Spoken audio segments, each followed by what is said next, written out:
All right, let's dive in. Today, we're going to explore a really powerful, ancient idea. As within, so without. What does that even mean?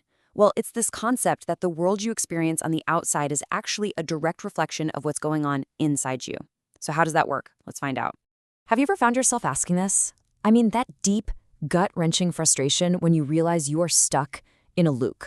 The same kind of job, the same relationship dynamic, the same financial struggle, just over and over and over again. It's a deeply human thing to go through.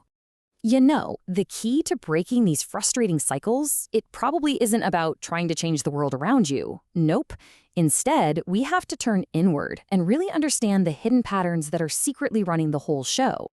So, to get to the bottom of this, here's our game plan. First, we'll talk about what this recurring loop actually is. Then, we're going to look at it through 3 totally different lenses: psychology, spirituality, and faith. And finally, we'll get into how you can actually start changing your own reflection. Okay, first up, let's really pin down what we mean when we talk about these life patterns. So, think of these patterns like well-worn paths in your brain. They're the routes you take on complete autopilot, mostly because they just feel familiar. These are the invisible scripts that are dictating your reactions, your decisions, and ultimately your experiences, often leading you right back to where you started. So how does our mind even create these loops in the first place? Let's kick things off with the behavioral science perspective. Well, our brains create what psychologists call cognitive scripts. You can think of these as unconscious life plans we write for ourselves way back in childhood just to figure out how to navigate the world. And here's the thing. Your brain loves what's familiar, even if that familiar thing is painful, because it's predictable. And to your brain, predictable feels safe. And this brings us to this really fascinating concept from Sigmund Freud: repetition compulsion. He actually called it a demonic compulsion, an unconscious urge to recreate old, difficult situations. But why would we do that? It sounds nuts, right? Well, in a strange way, it's our attempt to go back and finally win or master that original painful experience. This cycle is absolutely key. So it starts with some difficult experience early on in life. Then our unconscious mind develops this powerful drive to master it. And what happens next? We find ourselves drawn to people and situations that feel just like that original scenario, all because we're hoping that this time we'll finally get it right. So the way out, at least from a psychological standpoint, isn't to fight the pattern, it's actually to observe it. It's all about catching that split-second moment right before you're about to fall into the old reaction and consciously choosing a new response instead. Okay, let's shift gears to our next lens and see how this idea builds. From a spiritual perspective, the world isn't just something you react to, it's something you project. This ancient Hermetic principle of correspondence, it suggests this profound connection between all the different planes of existence. The macrocosm, the whole universe, reflects the microcosm of your inner world. Or to put it simply, your external reality is a mirror of your internal state of consciousness.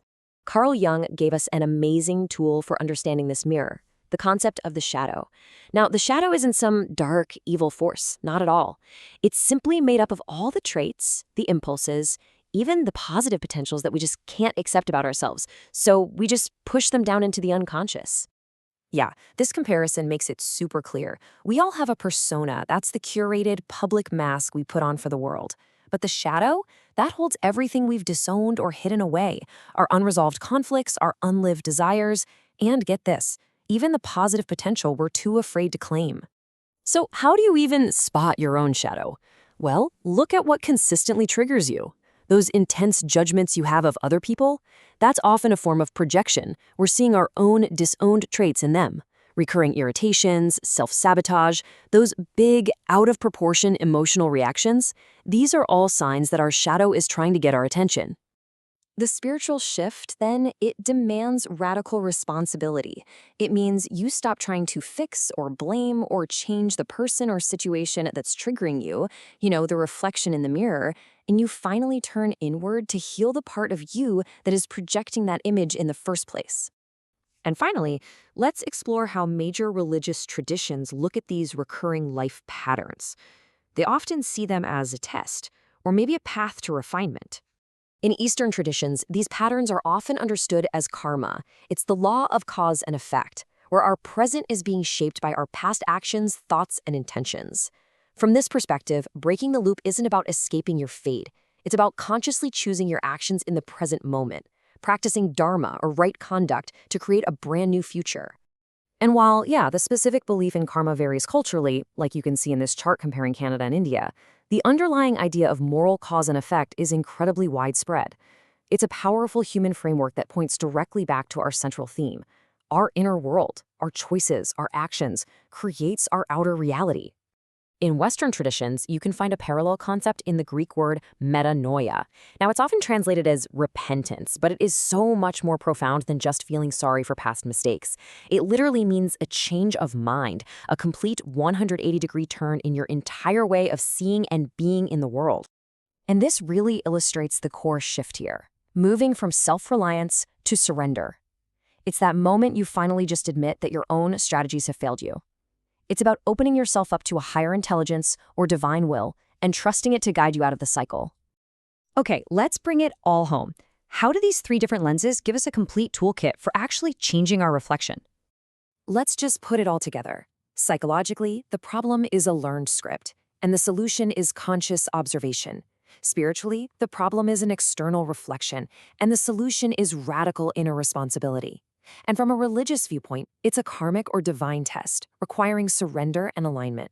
Do you see it? They all point to the exact same truth. The work is always internal. You see, ultimately, overcoming one of these recurring patterns is a holistic process. It really does take the analytical mind of psychology, the expanded consciousness of spirituality, and the humble faith of religion. The world is just waiting for you to make the first move.